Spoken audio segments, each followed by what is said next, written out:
বাবেরা নওজওয়ানেরা এই মনুষ্য জাতি কিভাবে চলবে?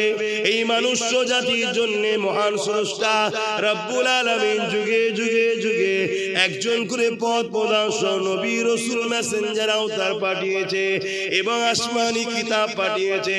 যখনই মনুষ্য জাতি মহান স্রষ্টাকে ভুলে গিয়ে খারাপ অন্যায় রাস্তায় চলে গেছে, দাঙ্গা ফাসাদ খুন খারাপিতে চলে গেছে, তাদেরকে সঠিক রাস্তা দেখা জন্য মহান স্রষ্টা আসমানি কিতাব পাঠিয়েছে এবং এই কিতাবটাকে বোঝাবার জন্য নবী রাসূল পাঠিয়েছে।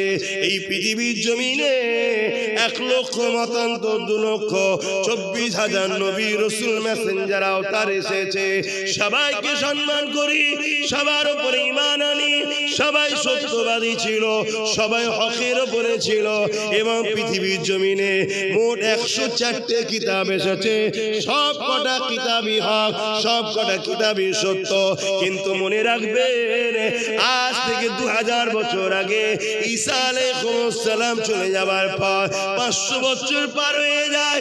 এই পৃথিবীর জমিনে মানুষগুলো আল্লাহকে ভুলে গিয়ে নিজেদের হাতে তৈরি করলো 360টা নকল খোদা। এক খোদা ছেড়ে দিয়ে 360টা নকল খোদা তৈরি করে তাদের উপাসনা করতে লাগলো। তারা এমন করে গরিবদের ঘরে বাজারে নিলামে তুলতে লাগলো। তারা কন্যা সন্তান হলে চেন্ত পুঁতে দিতে লাগলো। এ যুবকেরা মনে রাখবে, কন্যা সন্তান হলে চেন্ত পুঁতে দিতে লাগলো।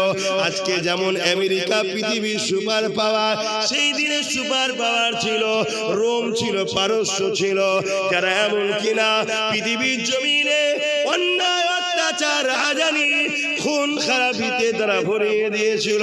প্রভাবশালীরা ক্ষমতাশালীরা নারীদেরকে ভোগের পাত্রী বানিয়ে দিয়েছিল। মানুষ রাজা হয়ে মানুষকে দিয়ে উপাসনা করাতো।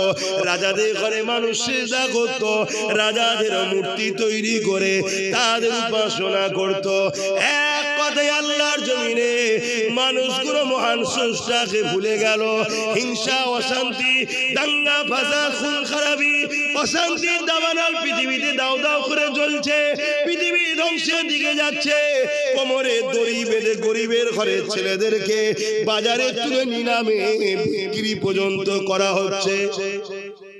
আবার সেই দিন আসতে চলেছে, আবার সেই দিন আসতে অলরেডি আমেরিকায় শুরু হয়ে গেছে। আবার আমার হিন্দুস্তানও আসতে চলেছে। এই যে এনআরসি, এটা লক্ষ্য কি?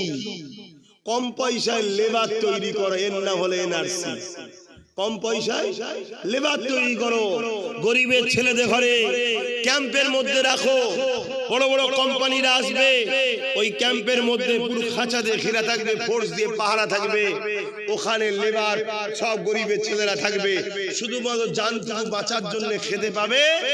আর ওই লেবার বড় বড় ফ্যাক্টরিতে, বড় বড় লোহা, বড় বড় পাহাড় খনন করা, বড় বড় জায়গায় সব কোম্পানিতে ভাড়া খাটতে হবে। এর নাম হলো এনআরসি। কথা বুঝে আসছে না?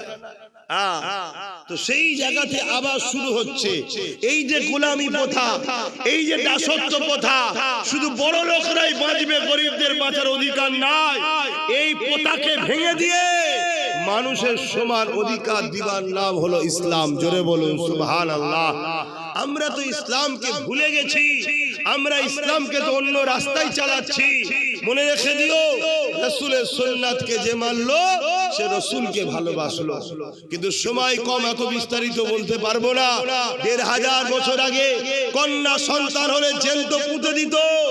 এই যে নারীদের মর্যাদা, এই নারীদের সম্মান, এটা ইসলাম দিয়েছে। জোরে বলুন সুবহানাল্লাহ, আরো জোরে বলুন সুবহানাল্লাহ। ভাইরা আমার, আজ বড় দুঃখের সাথে বলতে হয়, ইসলাম ন্যায়ের পক্ষে, ইনসাফের পক্ষে, মানবতার পক্ষে, গরিবের পক্ষে, এতিমের পক্ষে, নারীদের হকের পক্ষে বলে আজকের দিনেও কিছু মানবরূপী জালিম পশু বেরিয়েছে, তারা ইসলামকে বারবার আঘাত দেয়। তার একটা নমুনা আপনাদেরই এই উত্তর 24 পরগনায় ব্যারাকপুরের ভাটপাড়াতে এক মানবরূপী পশু বেরিয়েছে, নাম তার অর্জুন সিং। নাম শুনেছেন তো? সে কি বলছে? ইসলামে নাকি রেপ করাটা পাপ নয়, ইসলাম নাকি বলেছে রেপ করা নাকি খারাপ কাজ নয়। আপনারা শুনেছেন এমন কখনো কথা? ইসলামে কি রেপ করা খারাপ কাজ নয়? জোরে বলো। এরকম কথা ও বলেছে না বলেনি যে ইসলামে রেপ করা কোনো খারাপ বিষয় নয়? এই কথা বলেছে না বলেনি? এটা ইসলামের নিয়ে সত্য কথা বলেছে না মিথ্যাচার? জোরে বলো। কেন এই মিথ্যাচার করছে? ওরা মানুষের প্রভু হতে চাইছে। ওরা জানে ইসলাম যদি থাকে আমার প্রভুত্ব টিকানো সম্ভব নয়। একটা মুসলমানের ঘরের ছেলে যত খারাপ রাস্তায় চলে যাক, তাকে যদি বলা হয় তুই আমায় সেজদা দে, কেউ দেবে? কেন এরা জানে সেজদা একমাত্র, হয়তো দেয়নি, নামাজও পড়েনি, তারপরেও জানে সেজদা কাকে দিতে হয়? আল্লাহকে। এরা যে গোলাম বানাতে চাইছে, যে গোলামি প্রথা চলবে না। অথচ শুনে রেখে দেন, ইসলামে রেপ যারা করে তাদের জন্য কি শাস্তি রয়েছে? যারা রেপ করে ইসলামে তাদের শাস্তি কি? গলা পর্যন্ত পোঁতো, পাথর মারতে মারতে মেরে ফেলে। কেন? যে পুরুষ মায়ের জাতকে মর্যাদা দিতে জানে না, ইসলাম বলছে ও মানবরূপী পশু, ওকে বেঁচে থাকার অধিকার নেই, ওকে হত্যা করে দাও মেরে। শুনছেন? আর সেই ইসলামের নামে কেমন মিথ্যাচার করছে। আর যারা মিথ্যাচার করছে উপরন্তু তাদের দলেতে অনেক রেপিস্ট নেতা আছে। তারা যেসব এলাকায় রাজত্ব চালাচ্ছে সেই সব এলাকায় নারীরা সুরক্ষিত নয়, সেই সব এলাকায় কন্টিনিউ নারীরা রেপ হচ্ছে। কিন্তু আমি আপনাকে ইসলাম অনুযায়ী চলা একটা জায়গার নাম আপনাদেরকে জানাচ্ছি। 1450 বছর ধরে সেই জায়গায় নবীর আদর্শে আজও চলছে। 1450 বছর ধরে আজকের দিন পর্যন্ত রেপ তো দূরের কথা, একটা নারী ইফতিজিংও হয়নি। ওই জায়গার নাম হলো মদিনা শরীফ। জোরে বলুন সুবহানাল্লাহ, আরো জোরে বলুন সুবহানাল্লাহ।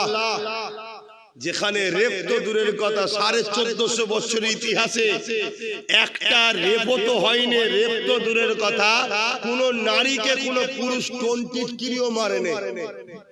কেন? আইন এত করা, ওখানে রাসূলুল্লাহর আইন চলে, নবীর বিধান চলে। ওখানে রাত 12টায় যাবেন, 1টায় যাবেন, 2টোয় যাবেন, 3টেই যাবেন, সারা রাত নারীরা খুঁজছে। এরপরও কোন নারীকে রেপ তো দূরের কথা, কারো দিকে নজরে তাকাবার ক্ষমতা কারো নেই। কেন? রাসূল মানুষের দিল জয় করেছে, মানুষের দিলকে জয় করেছে, মানুষকে এইভাবে তৈরি করেছে যে মানুষ কারো দিকে খারাপ নজরে তাকায়ও না। এর না বলে ইসলাম। জোরে বলুন সুবহানাল্লাহ। আজ আমাদের ধর্মের নামে মিথ্যাচার করা হচ্ছে। আমি এই মজলিস থেকেও চ্যালেঞ্জ দিচ্ছি, আসেন ইসলামের মোকাবিলায় কেউ যদি থাকেন, নারীদেরকে ইসলাম যে সম্মান দিয়েছে এই সম্মান কেউ কাউকে দিতে পেরেছে? ইসলামের মোকাবিলায় কেউ যদি থাকেন, আসেন আমরা ডিবেটে চ্যালেঞ্জে বসতে চাই। ইসলাম নিয়ে মিথ্যাচার ছড়াবেন না, ইসলাম নিয়ে মিথ্যা প্রচার করবেন না, ইসলাম নিয়ে মিথ্যা প্রোগ্রাম মিডিয়াতে করবেন না। ইসলাম তো সততার কথা বলে, ইসলাম তো মানবতার কথা বলে, ইসলাম তো প্রেমের কথা বলে, ইসলাম তো ভাতৃত্বের কথা বলে, ইসলাম তো ঐক্যের কথা বলে। এ যুবকেরা, ইসলাম নারীদেরকে কি মর্যাদা দিয়েছে।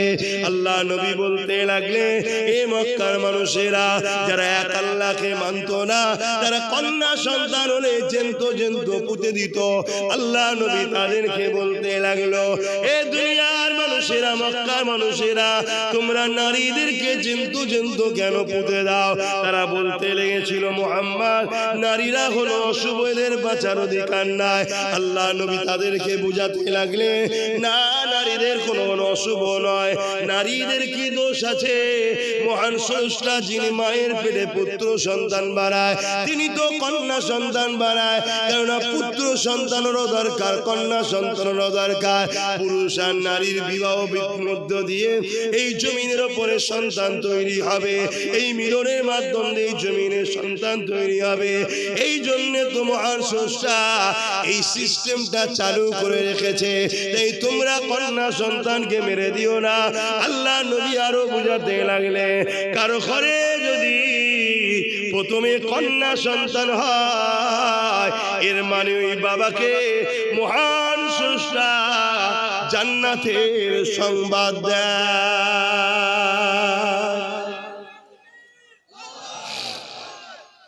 তাহলে প্রথমে কন্যা সন্তান হওয়া কোন দাম্পত্য জীবনে এত বড় শ্রেষ্ঠ কাজ, ইসলাম বলছে জান্নাতের সংবাদ পাই। জোরে বলুন সুবহানাল্লাহ। সেই ইসলাম নারীদেরকে অপমান করেছে। শুনছেন তো নাকি না ঘুমিয়ে বললেন? জেগে আছেন তো? জেগে আছেন তো? একটুখানি সাথ না দিলে আর হয় না। এমনি ঠান্ডা লেগে আছে ভাই, কথা নিশ্চয়ই বুঝতে পারছে। এই দিনের বেলা জলসা করছি, ঘেমে যাচ্ছি, আর সন্ধ্যের পরে জলসা করতে আবার ঠান্ডা লাগছে। এখন ঠান্ডা গরম হচ্ছে। তো যাক, আমি যে কথা বলছি, তাহলে ইসলাম নারীদেরকে কত সম্মান দিয়েছে, যে কন্যা সন্তান হলে মহান স্রষ্টা কি বলছে, জান্নাতের শান্তি সংবাদ ওই পরিবারকে আল্লাহ দিল। জোরে বলুন সুবহানাল্লাহ। আল্লাহ নবী আরো বলেন, বাবারা, কারো ঘরে যদি একটা, দুটো, তিনটে, চারটে, পাঁচটা, একাধিক পুত্র সন্তান হয়, ওই দাম্পত্য জীবনের জন্য আল্লাহ নবী কোনো ঘোষণা এলান দেয়নি যে তোমার 5টা পুত্র সন্তান তুমি জান্নাতি, ঘোষণা দেয়নি। দিয়েছে নাকি?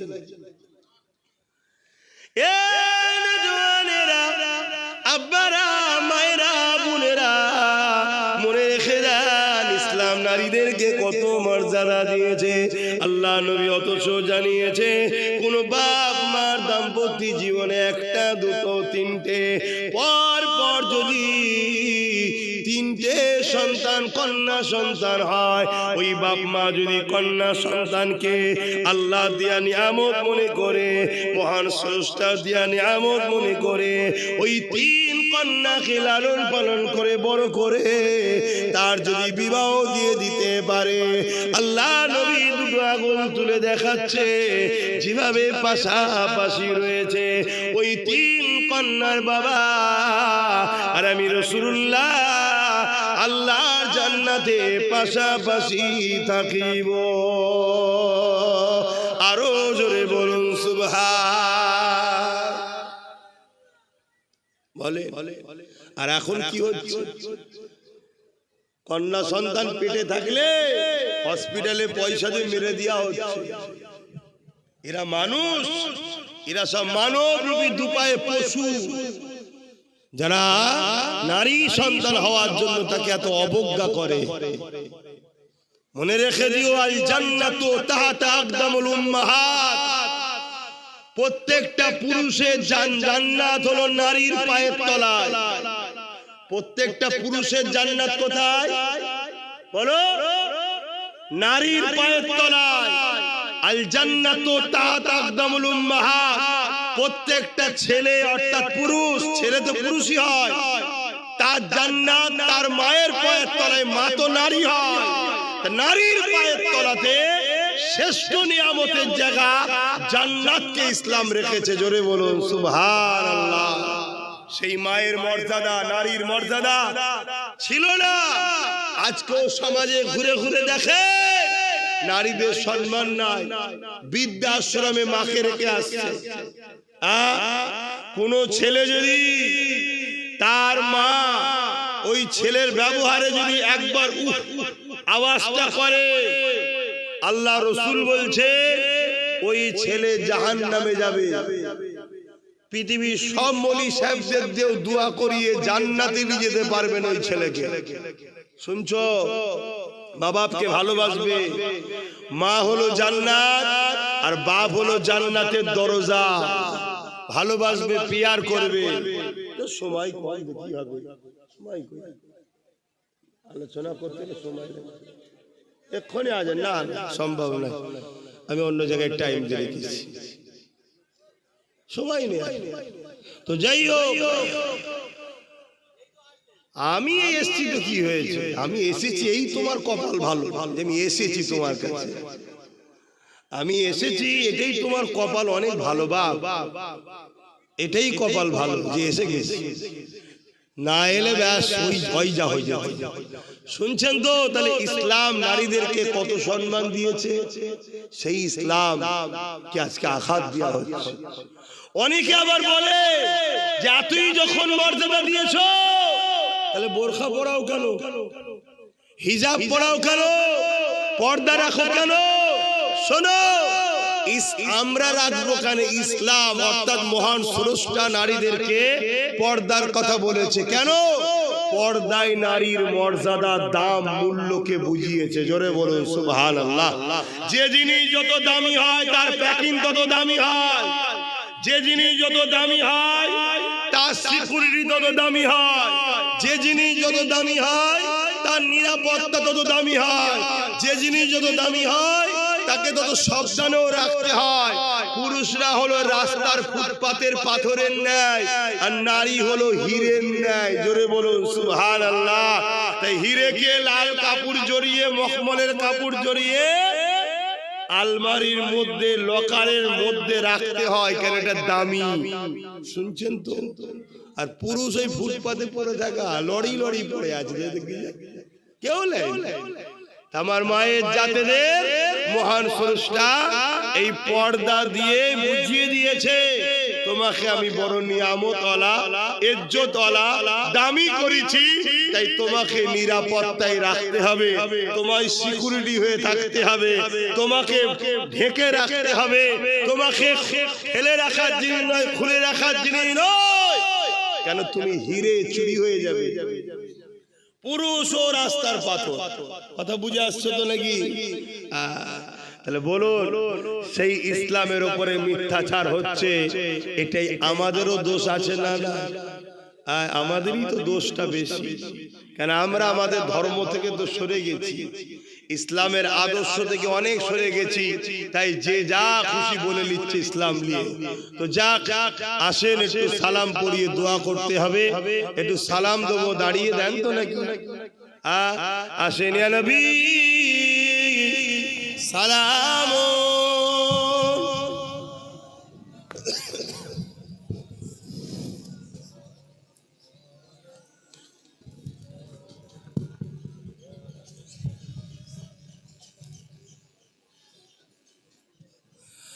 طلع البدر علينا من شنيعة الوداع وجب الشكر علينا ما دعا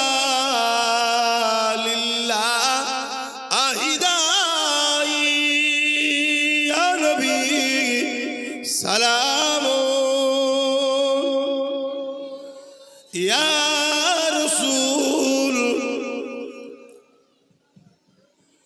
يا حبيب।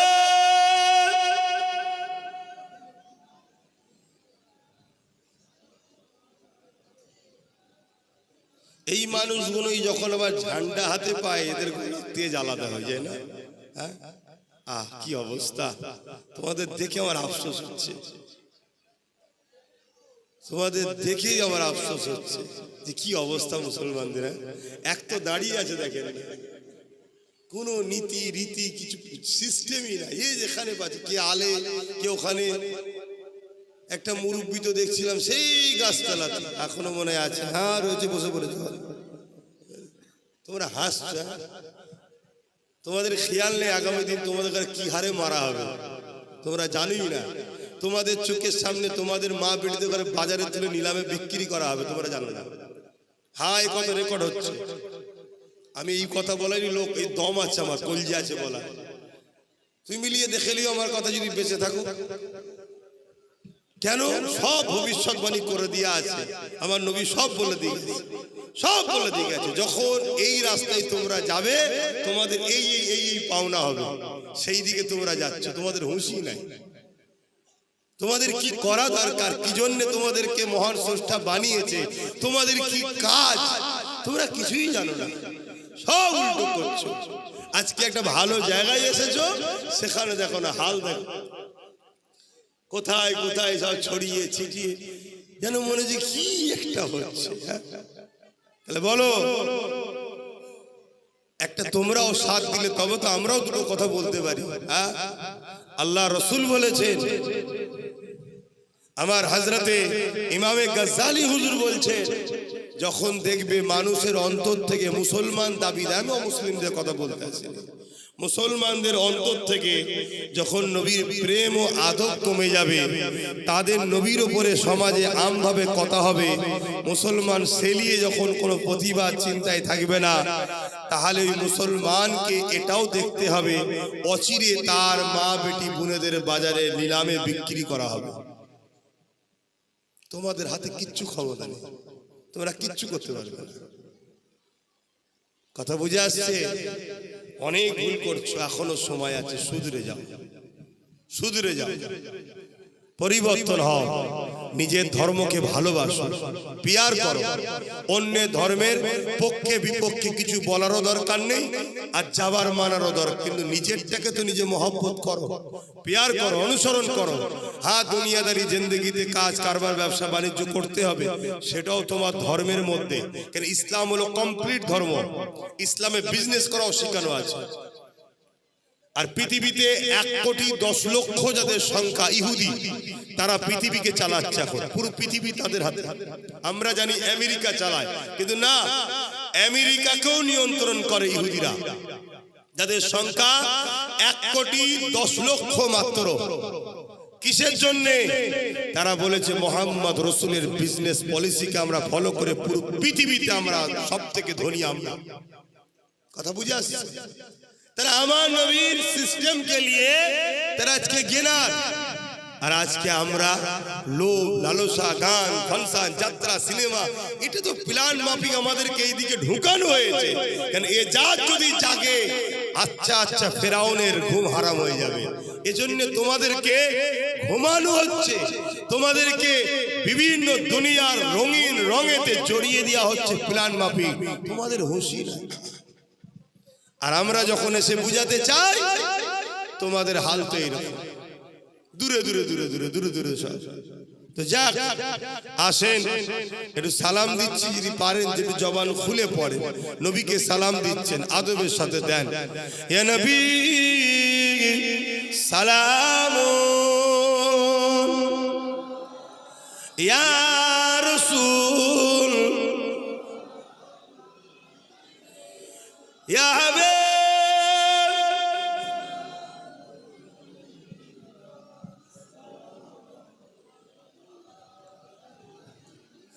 কঠিন হাসরের দিনে কি আছে মোদের কপালে, গুনাহগার উম্মাহ আত আপনার লইবেন সঙ্গে মাশরে। নবী সালাম, ইয়া রাসূল, ইয়া হাবিব সালাম সকলে গায়ে গে বসুন বালাগাল ওলা বিকামালি কাসাবাত তুজা বিজামালিহি হাসানাত জামিউ কসালিহি সাল্লু আলাইহি ওয়া আলিহি আল্লাহুম্মা সাল্লি আলা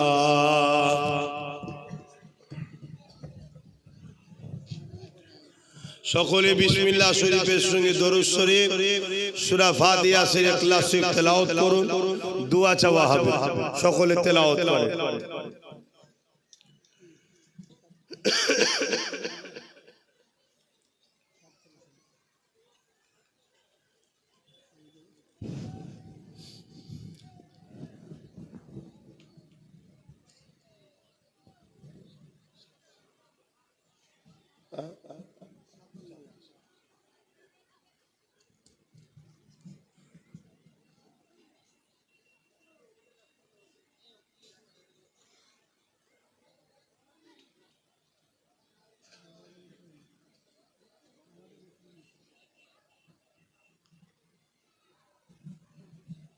যে যা বলেছেন আমাকে হাওলা করুন আমি একটা নলেজ সিডি করছি আপনারা খবর রাখেন কি জানি না ফুরফুরা শরীফে 100 বিঘে জমির উপরে পীর আবু বকর সিদ্দিক মুজাদ্দিদুল জামান আওলাদ রাসূল দাদা হুজুরের স্মৃতিতে একটা নলেজ সিটি তৈরি করছি 100 বিঘে জায়গার উপরে জ্ঞানের শহর সেখানে স্কুল চালু হয়েছে 4 থেকে 8 ক্লাস পর্যন্ত চলছে বাংলা মিডিয়াম 2027 থেকে আমাদের টার্গেট আছে ইংলিশ মিডিয়াম স্কুল ও গার্লস স্কুল চালু হবে আপনারা সকলে যোগাযোগ রাখবেন বাচ্চাদেরকে যদি পড়াতে চান পাঠাবেন যোগাযোগ করবেন প্রতি বছরে চেষ্টা করি 21 অগ্রহায়ণ একটা ডেট রেখেছি স্কুলের একটা প্রোগ্রাম একটা জনসভা মতো করি আমি সেখানে মানুষজন যায় সহযোগিতা করে গত 2 বছর করতে পারিনি এবছরে করার প্রোগ্রাম নিয়ত করেছিলাম কয়েক জায়গায় ঘোষণাও করেছিলাম যে 21 অগ্রহায়ণ বছর করব তারপরে আমার ছোট ভাই নওশাদ এমএলএ জানেন তো নাকি সে আমাকে বলল আপনি ঘোষণা করেছেন সব ঠিকই আছে কিন্তু মানুষ এখন এসআইআর নিয়ে একটুখানি চিন্তার মধ্যে আছে তবে আমি আপনাদেরকে বলবো এসআইআর নিয়ে বেশি টেনশন করে নিজের জীবনের ক্ষতি করে ফেলবেন না ঠান্ডা মাথায় চোখ কান খুলে আপনি আস্তে আস্তে স্লো পায়ে হাঁটুন তাড়াহুড়ো করবেন না আর ঘাবড়ে গিয়ে একেবারে নিজের জীবনও ক্ষতি করে ফেলবেন না কারণ ভারতবর্ষের মুসলমান কোন দেশ থেকে আসা নয় এদেশে ছিল আছে থাকবে কত হুকুমত এসেছে চলে গেছে মিটাবার কারো ক্ষমতা নাই ইনশাআল্লাহ এটা মনে রাখবেন এবং যখন এসআইআর এর ফর্ম ফিলআপ করবেন এক কপি ফিলআপ স্ট্যাম্প সহ সিগনেচার আপনার কাছে রাখবেন এক কপি যে আসবে বিএলআরও তার হাতে জমা দেবেন অন্য কারো হাতে জমা দেবেন না এবং যার হাতে জমা দিচ্ছেন তার ফটোটা তুলে রাখবেন তো এই 21 অগ্রহায়ণ প্রোগ্রাম করার ইরাদা করেছিলাম শুনছি নাকি 7ই ডিসেম্বর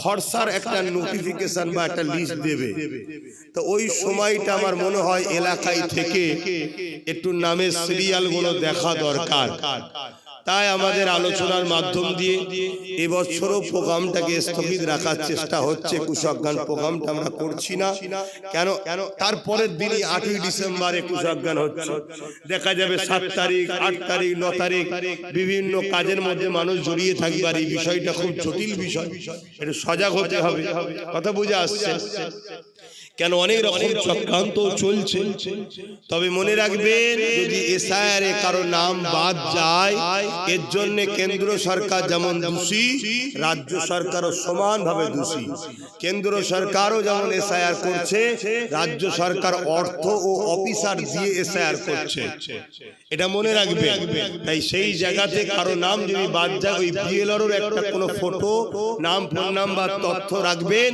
কোনো যদি অসুবিধা হয় আর এই ছেলেটাকে যদি আপন মনে করে সে মুসলিম হোক আর হিন্দু হোক আদিবাসী হোক আর মতুয়া হোক কোনো যদি বিপদে পড়ে একটা বার ডাকবেন তার জন্য প্রয়োজন হয় সুপ্রিম কোর্ট যেতে হয় যাওয়া হবে কোনো জুলুমকে বরদাস্ত করা হবে না কেন দেশ ভাগ করবে নেতাই নেতাই গদি লিবার জন্য আর লাস্টে মানুষকে পেরেশানে পড়তে হবে এটা মেনে লিবা যাবে না তোমরা সব নেতারা সব যত ফিতনা লাগাচ্ছ আর নিরীহ মানুষগুলো মতো সব পেরেশানে পড়ছে, এ মেনে নেওয়া যাবে না।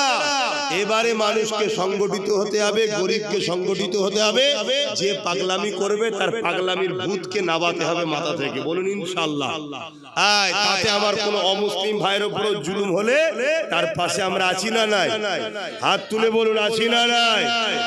এই মানুষের পাশে দাঁড়ানো এটাও ইসলাম, এটাও ইসলাম। তার ধর্ম তার কাছে, কিন্তু সে মানুষ তো, তার পাশে দাঁড়াতে হবে। তাই সকলে আরো একবার বলুন, এই জমিনের মালিক কে? আসমানের মালিক। কুল কায়নাতের স্রষ্টা কে? লিল্লাহি মা ফিস সামাওয়াতি ওয়া মা ফিল আরদ।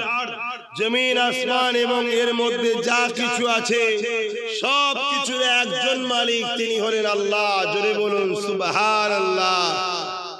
এবং তিনি এই জমিনকে আমাদের জন্য বিছানা বানিয়েছে, আসমানকে আমাদের জন্য ছাদ বানিয়েছে, আশরাফুল মখলুকাত মানুষকে বানিয়েছে, গাছপালা তরুলতা চাঁদ সূর্য পাহাড় পর্বত সব কিছুর থেকে শ্রেষ্ঠ হলো মানুষ। সব কিছুর থেকে শ্রেষ্ঠ মানুষ। আর সব কিছু বানিয়েছে মানুষের খেদমত করার জন্য।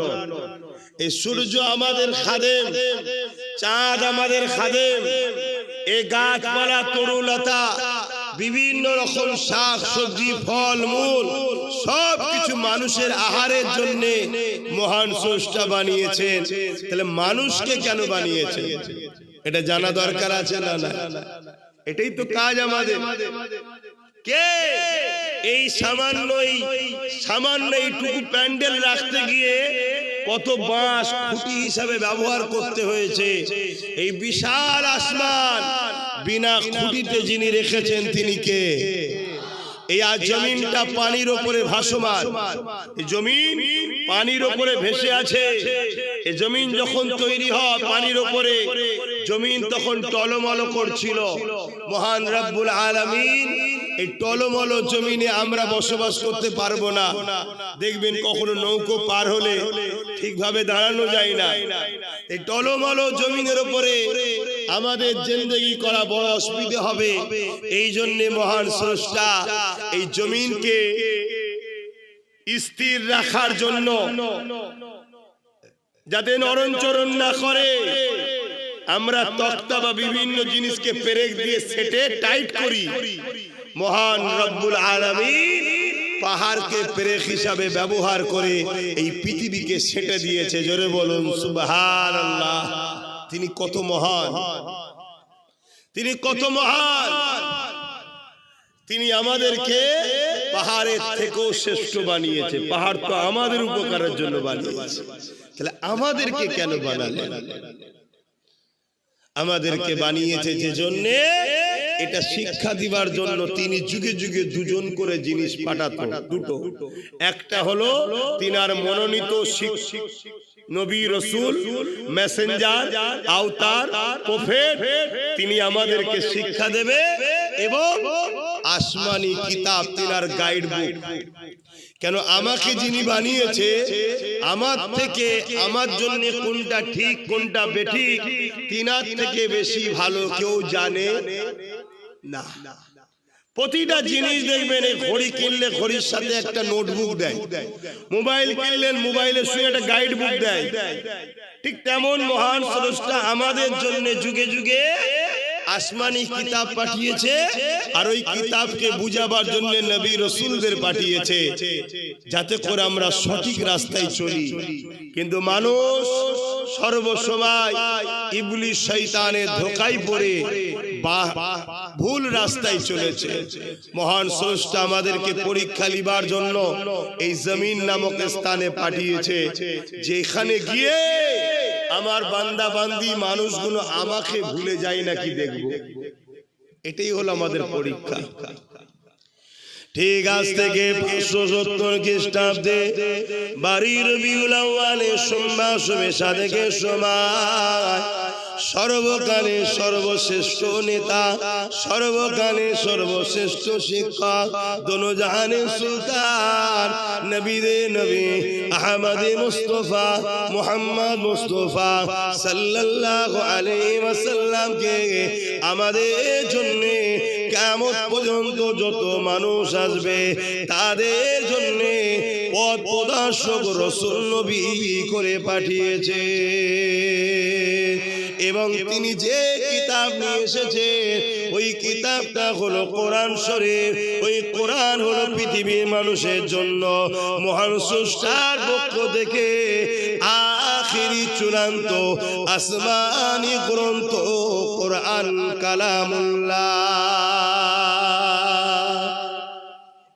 এই দুটো জিনিস আমাদের জন্য মহান স্রষ্টা পাঠালেন। আমার নবী আসার আগে আরেকজন এসেছিলেন, যিনার নাম হল হযরতে ঈসা আলাইহিস সালাম। কি নাম? হযরতে ঈসা আলাইহিস সালাম। তিনি এসেছিলেন।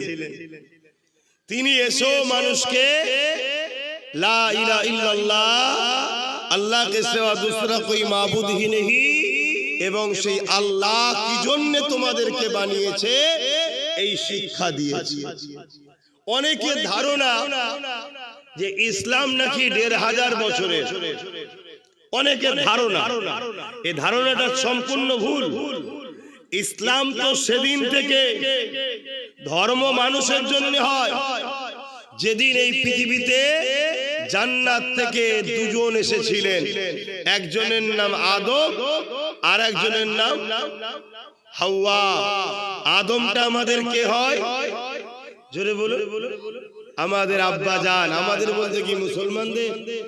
হ্যাঁ বলবেন তো? আপনারা যেন মনে হচ্ছে কবরস্থানে বসে আমি জলসা করছি। কথা বুঝে আসছে? বাপ আদম হলেন মনুষ্য জাতির পিতা। সে হিন্দু হোক, খ্রিস্টান হোক, সাঁওতাল হোক, বাগদি হোক, দুলে হোক, যেই হোক, প্রত্যেকটা মুসলমানের প্রথম বাবা যিনি, তিনি হলেন হযরতে আদম আলাইহিস সালাম। জোরে বলুন সুবহানাল্লাহ। আর প্রত্যেকের প্রথম আম্মা হলেন হযরতে হাওয়া আলাইহিস সালাম। এই দিক দিয়ে আমরা হিন্দু, মুসলমান, দলিত, আদিবাসী, সাঁওতাল, বাগদি, খ্রিস্টান, মতুয়া, আমরা সবাই কিন্তু ভাই বোন, সবাই এক বাপ মার ছেলে আমরা। এই দিক দিয়ে কথা বুঝে আসছে? কেন আমাদের সবার শুরু সেই বাপ আদম মা হাওয়ার সাথে। এই দিক দিয়ে আমরা সবাই কিন্তু ভাই বোন। এবারে বড় হওয়ার পর এক একটা সন্তান, এক একটা ছেলে মেয়ে এক একটা পছন্দ করে নিয়েছে। যার পছন্দ তার কাছে জবাব মহান স্রষ্টা নেবে। শুনছেন? আলহামদুলিল্লাহ, আমরা আমাদের বাপ ও মা যে রাস্তায় ছিল সে রাস্তাতে আছি। জোরে বলুন সুবহানাল্লাহ। কেন? বাপ আদমের প্রথম কথা ছিল লা ইলাহা ইল্লাল্লাহ। বাপ আদমও এক আল্লাহর উপাসনা করতেন। জোরে বলুন সুবহানাল্লাহ। মা হাওয়াও এক আল্লাহর উপাসনা করতেন। জোরে বলুন সুবহানাল্লাহ। আরেকটা খুশির খবর আপনাদের দিয়ে যায়। বারবার আমরা শুনতে পাই ভারতবর্ষ থেকে মুসলমানদের তাড়িয়ে দেওয়া হবে। শোনা যায় তো নাকি? হ্যাঁ, অত সহজ নয়। ভারত হলো আমাদের বাপ আদমের দেশ। জোরে বলুন সুবহানাল্লাহ। এখান থেকে কে তাড়াবে? হ্যাঁ, বাপ আদম আলাইহিস সালাম ডাইরেক্ট জান্নাত থেকে ভারতবর্ষ হিন্দুস্তানে এসেছিলেন। জোরে বলুন সুবহানাল্লাহ। বাপ আদম আলাইহিস সালামের পায়ের ছাপ এখনো রয়েছে হিন্দুস্তানে। এখন দেশ ভাগ হয়ে যে শ্রীলঙ্কা হয়ে গেছে, তখন তো একসাথে ছিল। আমার মতো লম্বা হবে আমার বাপের পায়ের দাগ। কথা বুঝে আসছে? বিশাল পা। কেন? 60 হাত লম্বা ছিল আমাদের বাপ। কথা বুঝে আসছে? 60 হাত লম্বা ছিল।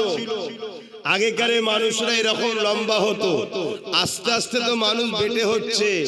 আল্লাহ নবী বলেছে একেবারে শেষ জামানায় মানুষ এত ছোট হয়ে যাবে, বেগুন পারবে আঁকশি দিয়ে। তাহলে কত ছোট হবে বুঝতে পারছেন তো? তো যাই হোক, আমাদের আব্বাজান আদম আলাইহিস সালাম ডাইরেক্ট জান্নাত থেকে হিন্দুস্তান আমাদের দেশে এসেছে। এ দেশ পৃথিবীতে একটাই দেশ আছে, হিন্দুস্তান। বাকি পৃথিবীতে হিন্দুস্তানের মতো কোন দেশ পৃথিবীতে নাই। কিরকম? এদেশে এমন কোন ধর্ম নেই যে ধর্মের লোক নেই এদেশে। কেন? সব ধর্মের লোকেরই বাপের দেশ এটা আদমের। জোরে বলুন সুবহানাল্লাহ। এটা হলো আমার দেশের গর্ব। আমার দেশেতে পৃথিবীতে এমন কোন ধর্ম নেই যে ধর্মের লোক আমার দেশে নাই। কথা কিছু বুঝাতে পারছি? কেন? এটা তো বাপ আদমের দেশ। বাপের দেশে বাপের সবকটা বেটার স্যাম্পেল আছে। মুসলমানও আছে, হিন্দু আছে, খ্রিস্টান আছে, আদিবাসী আছে, সাঁওতাল আছে, দুলে আছে, বাগদি আছে, মতুয়া আছে, কি না কি ধর্ম আছে, সব হিন্দুস্তানে আছে। কেন? সবাই বাপের দেশে আছে। কথা বুঝে আসছে? কিন্তু বারবার এক শ্রেণীর লোকেরা শুধুমাত্র ফিতনা লাগিয়ে নানা রকম কথা ছড়ায়। এদের মূল লক্ষ্য হলো মানুষের প্রভু হব, তাই এরা ফিতনা লাগাতে চায়। যেমন নতুন করে এখন এসআইআর এর নিয়ে ফিতনা শুরু করেছে, মানুষ হই হই করছে, কাগজপত্র নিয়ে হই হই করছে না করেনি? এইসব পরিকল্পনা গরিব মারার কল। মুসলমান মারবে, মুসলমান মারবে, অত সহজ নাই মুসলমান মারা। মুসলমানকে যারা মিটাতে গেছে তারা যে খোঁজ লিখে দাও, মিশরের পিরামিডের দাঁত কেলিয়ে পড়ে আছে ফেরাউন, খোঁজ লিখে যাও। যারাই চেয়েছিল তারাই মিটে গেছে। হ্যাঁ, গরিবদের ঘরে মারার একটা কল চলছে, গরিব শেষ করতে চাইছে। সে গরিবটা মুসলমান হোক আর অমুসলিম হোক, সবাই বিপদে আছে এখন। যাক, আমি ওইদিকে যাচ্ছি না, সময় কম এখন। আমি যে কথা বলছি, ডাইরেক্ট জান্নাত থেকে বাপ আদম আলাইহিস সালাম হিন্দুস্তানে এসেছে, তাই তো আমরা বলি সারে জাহাঁ সে আচ্ছা, বলুন, हिंदुस्तान हमारा, सारे जहां से अच्छा हिंदुस्तान हमारा। क्यों ना हिंदुस्तान अच्छा हमारा? क्योंकि डायरेक्ट जन्नत के साथ कनेक्शन है हिंदुस्तान की। बोलिए सुभान अल्लाह। एवं बाप आदम अलैहिस्सलाम সালামের সাথে নূরে মোহাম্মদ রসুল আদম আলাইহিস সালামের কপালে ছিলেন, ডাইরেক্ট হিন্দুস্তানে এসেছে। জোরে বলুন সুবহানাল্লাহ। আমরা গর্বিত নয়? আমরা কি আনন্দিত নয়? সেই বাপের ছেলে আমরা সবাই। জুড়া জুড়া আগে ছেলে হতো, একটা ছেলে একটা মেয়ে। কথা বুঝে আসছে? তারপরে এইভাবে 40 জুড়া হয়েছে, 40 জুড়া হয়েছে, একটা ভাই একটা বোন। জুড়া জুড়া হতো, একটা পুত্র সন্তান, একটা কন্যা সন্তান। প্রথম পুত্র সন্তানের সঙ্গে দ্বিতীয় কন্যা সন্তানের বিবাহ হতো, দ্বিতীয় পুত্র সন্তানের সঙ্গে প্রথম কন্যা সন্তানের বিবাহ হতো। এভাবে 40 জুড়া হওয়ার পর তাদের বংশ বিস্তার যখন হতে শুরু করলো, মহান স্রষ্টা বলল এই নেকাটা এখন হারাম, বন্ধ হয়ে গেল, এবার একটু দূরে দূরে। এভাবে মানুষ জাতি পৃথিবীতে বিস্তার হয়েছে। আজকে পৃথিবীতে 750 কোটির উপরে মানুষ আছে। বলুন সুবহানাল্লাহ।